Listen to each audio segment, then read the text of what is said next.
కొంతమంది ఎంత స్వార్థపరులు అంటే మేము తిన్నామా, మేము బజ్జున్నామా, మేము హ్యాపీగా ఉన్నామా చాలు, ఎదటి వాళ్ళు ఎట్టుపోయినా పర్వాలేదు.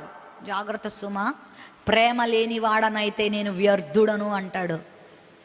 దేవునిని ప్రేమించకపోతే, నిన్ను వలె నీ పొరుగు వారిని ప్రేమించకపోతే, నీలో ప్రేమ లేకపోతే నీలో పరిశుద్ధాత్మ ఉండలేరు.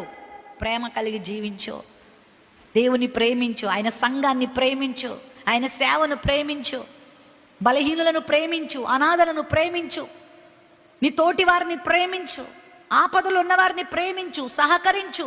ఆ మనసు, ఆ భావం కలిగి ఉండు నువ్వు. మన ప్రభు అలాంటి వాడే కదా, ఎంత ప్రేమించాడు. ప్రేమించి చెప్పండి, తన ప్రాణాన్నే మనకి ఇచ్చాడు కదా.